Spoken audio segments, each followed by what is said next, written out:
Hi everyone, আসসালামু আলাইকুম। আজকে আবারও চলে আসলাম গায়ে হলুদ আর বিয়ের ছোট্ট একটি ব্লগ নিয়ে। আর অনেক দিন পর এই ব্লগে এভাবে ভয়েস দিতেছি। এটা হচ্ছে আমাদের বাসার নিচতলায় ভাড়াটিয়ার মেয়ে। আর এই বিয়েটা একেবারে অন্যরকম ভাবে উপভোগ করেছি আমরা।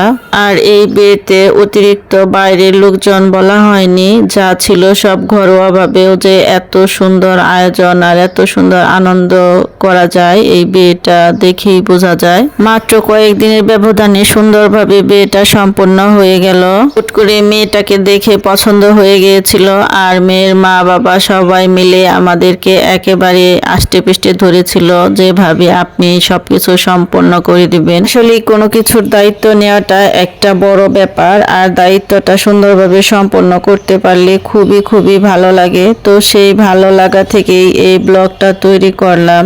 যেহেতু দেখতে এসে পছন্দ করেছিল মেয়েকে, তখন আমরা চলে গিয়েছিলাম ছেলের বাড়িতে পরের স্টেপে। তো ছেলের বাড়ি যাবার পর সমস্ত কথাবার্তা বললে তাদের সাথে সবকিছুই ঠিকঠাক করে আসলাম। আর ছেলের বাড়ি আর মেয়ের বাড়ি দুই পক্ষে দায়িত্ব দিয়েছিল আমার উপর। তো আল্লাহর রহমতে A to Z খুবই সুন্দরভাবে সবকিছু সম্পন্ন হয়েছে। কিছু কিছু সমস্যা তৈরি হয়েছিল, সেগুলো আমরা নিজেরাই সুন্দরভাবে সলভ করতে পেরেছি আলহামদুলিল্লাহ। আসলে দায়িত্ব কর্তব্য এগুলো পালন করাটা একেবারে কঠিন কোনো কাজ মনে করলে সেটা কখনোই কেউ পালন করতে পারে না। আর যদি সেটা একেবারে সুন্দরভাবে মনে করা হয় যে না, এটা দায়িত্ব কর্তব্য আমার, আমি নিজে নিজে এটা পালন করব, এটা থেকে আমার সরে গেলে বা এটা থেকে আমার পিছিয়ে গেলে জিনিসটা হবে না, তো তাহলে এটা সুন্দরভাবে সে পালন করতে পারবে। আমার মতে সব কিছুই হচ্ছে মন মানসিকতা আর সাহসের ব্যাপার। একটা পরিবারে মা বাবা তাদের সন্তানকে বড় করে অনেক আশা নিয়ে স্বপ্ন নিয়ে, একদিন বড় হবে, তারা মানুষের মতো মানুষ হবে, তারপর হচ্ছে তারা বিয়ে শাদী করবে, সেটা সুন্দর একটা ভালো পাত্রের হাতে মেয়েকে তুলে দেবে।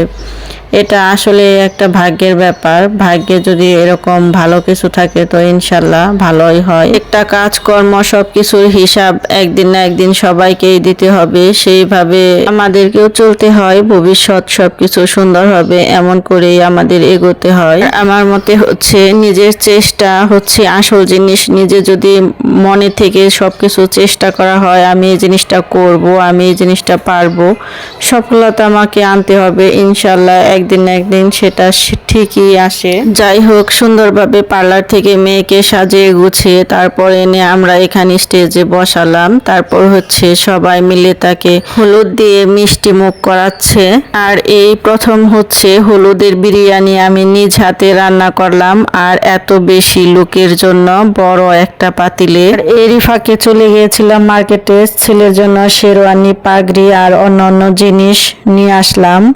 আর রাতের বেলা বসে সুন্দর করে ডালা কোলা এগুলো সাজিয়ে সুন্দর করে প্যাকেট করে নিলাম।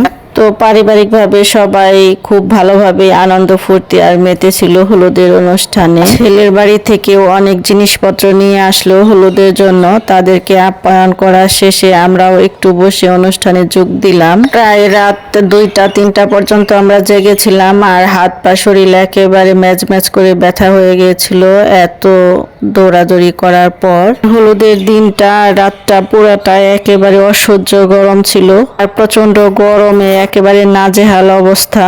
আর ফ্ল্যাট বাসার ভিতরে লোকজনের চাপ, আরো বেশি গরম লাগতেছিল। আর আমি তো রাত 2টার সময় একেবারে গোসল টোসল করে প্রায় 2 থেকে 3 ঘন্টা একটু ঘুমিয়েছিলাম। পরদিন সকাল বেলায় হচ্ছে বিয়ের দিন, আর বিয়ের দিন হচ্ছে সকালে খিচুড়ি রান্না হলো। এই যে বর এসে পড়েছে, আর বরকে যে স্বাক্ষরখানা সহ অন্যান্য খাবার দেয়া হয়েছে। আর বরের সাথে যে ছেলেরা এসেছে তারা তো খুবই খুবই কথা বলতেছিল, আর মেয়েরা জুতা চুরি করেছিল, এটা নিয়ে তো অনেক অনেক হই হলো। দোয়া শেষ করেই এই যে এখন বিয়ে পড়াবে। আর বিয়ে পড়ানোটা যেহেতু বাকি ছিল, মুখে মুখে সব বিয়ে সব ঠিকঠাক করে এসেছিলাম। এখন হচ্ছে কাবিন হবে, তারপর বিয়ে পড়াবে। বিয়ে পড়ানোর আগে অনেকটা কথা কাটাকাটি হয়েছিল, অনেক ঝামেলা হয়েছিল। ইনশাল্লাহ সবই আমরা সুন্দরভাবে করতে পেরেছি, আর এখানে বাইরের কোনো মানুষ দরকার হয় নাই। তো সুন্দরভাবে অবশেষে বিয়েটা কমপ্লিট হলো, আর কমপ্লিট হওয়ার পর সবাই মিষ্টি মুখ করতেছিল, আর সবারই খুবই লেগেছিল। মেহমানরা যারা এসেছিল তারা আমাদের বাসায় বেড়াতে গেল, তারা ঘুরে ফিরে আমাদের ব্যবহার বা আমাদের কাজকর্ম, আমরা যে এভাবে বিয়েটা সুন্দরভাবে সম্পন্ন করলাম, আমাদের যেহেতু আত্মীয় হয় না, তারা আমাদের বাসায় নিচতলায় ভাড়া থাকে, এর জন্য সবাই এই বিষয়টা নিয়ে খুবই আনন্দ পাচ্ছিল যে এত সুন্দরভাবে আপনারা দায়িত্ব সহকারে এই কাজটা সম্পন্ন করে দিলেন। এটা বারবারই তারা বলতেছিল আমাদের কিন্তু এটা শুনে খুবই ভালো লাগছিল যে অন্যের মুখ থেকে নিজেদের কথা শুনতে আসলে ভালো লাগে, আর ভালো কাজের যে একটা আনন্দ সেটা পেয়ে তো আমাদের অনেক ভালো লাগছিল। ভালো কাজ করার প্রতি একটা আগ্রহ আরও বেশি জন্ম নিয়েছিল। তো ইনশাল্লাহ সামনে আরও কিছু চেষ্টা করব সবার পাশে থাকার, যেহেতু আমরা এই বাসায় 13-14টা ফ্ল্যাট আর সবাই একটা পরিবারের মতো থাকি, তো একে অন্যের পাশে থাকবো, এটা আমার কাছে খুবই একটা ভালো কাজ বলে মনে হয়। তো সেই দিক থেকে এইভাবে করার চেষ্টা করেছি, ইনশাল্লাহ সামনেও করব। রাত হয়ে গেছে, এখন বউকে নিয়ে যাবে বরের বাড়ি। তো সবাই দোয়া করবেন এদের জন্য, আর আমাদের জন্য দোয়া করবেন, আমরা যেন প্রত্যেকটা ভালো কাজে শরিক হতে পারি। আর আমাদের ভিডিওগুলো আপনারা দেখে প্লিজ ছোট একটা কমেন্টস করবেন, একটি লাইক দিয়ে। তারপর হচ্ছে ফুল ভিডিওটি না দেখলে আমাদের কোনো লাভই হয় না, যেহেতু আমার একটা অভ্যাস হয়ে গেছে ভিডিও করে বাদ দিতে পারতেছি না। তো ইনশাল্লাহ সবাই পাশে থাকবেন এই আশাই করি। তো সবাই বেশি লাইক, শেয়ার, কমেন্ট, সাবস্ক্রাইব করবেন, পাশে থাকবেন, ফলো দিবেন। তো সবাই ভালো থাকবেন। এর ব্লগটা এখানে শেষ করছি। পরবর্তী ব্লগ দেখতে অবশ্যই আমাদের চ্যানেলটা পাশে থাকবেন, সাবস্ক্রাইব করে, লাইক, শেয়ার, কমেন্টস করে।